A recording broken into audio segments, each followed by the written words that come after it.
नमस्कार दोस्तों। होली और होलिका दहन की संपूर्ण कथा के बारे में आज हम जानेंगे। फाल्गुन मास की पूर्णिमा की वह पावन रात्रि जब शीत ऋतु लेने को होती है और बसंत की मधुर सुगंध वातावरण में घुलने लगती है। इसी रात्रि को भारतवर्ष में एक पवित्र अग्नि प्रज्वलित की जाती है जिसे हम होलिका दहन कहते हैं। यह केवल लकड़ियों का ढेर जलाना नहीं, बल्कि अहंकार, अधर्म और बुराइयों को अग्नि को समर्पित करने का प्रतीक भी है। और अगले दिन रंगों से सजा हुआ उल्लास पूर्व पर्व होली मनाया जाता है। इस पावन परंपरा के पीछे छिपी है एक अत्यंत प्रेरणादायक कथा, जिसका उल्लेख विशेष रूप से श्रीमद् भागवत पुराण में मिलता है। प्राचीन काल में एक अत्यंत शक्तिशाली असुर राजा था, जिसका नाम था हिरण्यकश्यप। उसने वर्षों तक घोर तपस्या कर ब्रह्मा जी को प्रसन्न किया और एक अद्भुत वरदान प्राप्त किया। वरदान यह था कि वह न किसी मनुष्य से मरेगा, न किसी पशु से, न दिन में, न रात में, न घर के भीतर, न बाहर, न धरती पर, न आकाश में, और न किसी अस्त्र या शस्त्र से। इस वरदान ने उसे अभिमानी बना दिया। उसने स्वयं को ईश्वर घोषित कर दिया और अपने राज्य में भगवान विष्णु की पूजा पर प्रतिबंध लगा दिया। जो भी उसका विरोध करता, उसे कठोर दंड दिया जाता। लेकिन नियति को कुछ और ही स्वीकार था। हिरण्यकश्यप का पुत्र था प्रहलाद। असुर कुल में जन्म लेने के बावजूद भी प्रहलाद के हृदय में बचपन से ही भगवान विष्णु के प्रति अटूट श्रद्धा थी। उसके मुख पर हर समय नारायण नारायण का जाप रहता था। राजा ने उसे दैत्य गुरुओं के पास भेजा ताकि वह राजनीति और असुर विद्या सीखे, परंतु उसका मन केवल भक्ति में ही लगा रहा।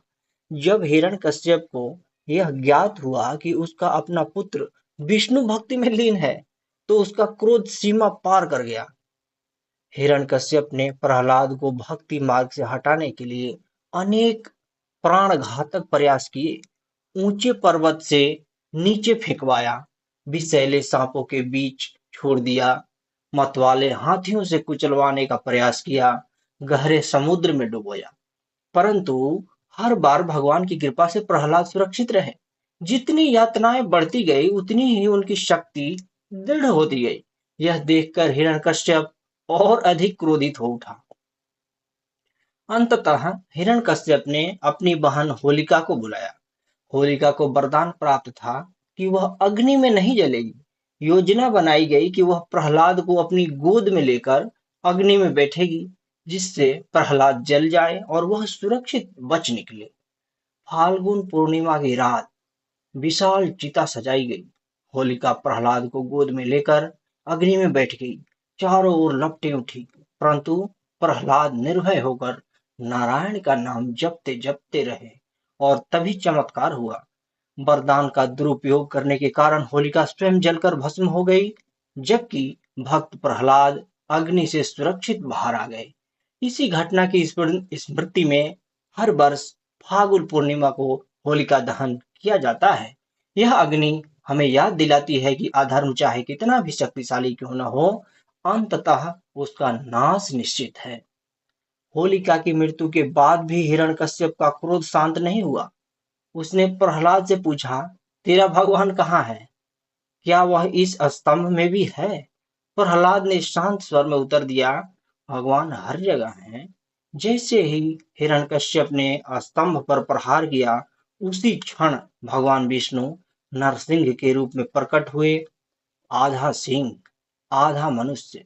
उन्होंने वरदान की सभी शर्तों का सम्मान करते हुए संध्या समय न दिन न रात, महल की देहरी पर न अंदर न बाहर, अपनी गोद में न भूमि न आकाश, नाखूनों से न अस्त्र से न शस्त्र से हिरण्यकश्यप का वध किया और धर्म की स्थापना की।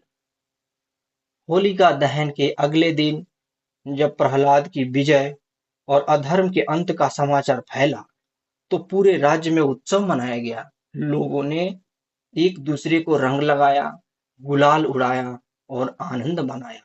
समय के साथ यह परंपरा रंगों की होली में परिवर्तित हो गई।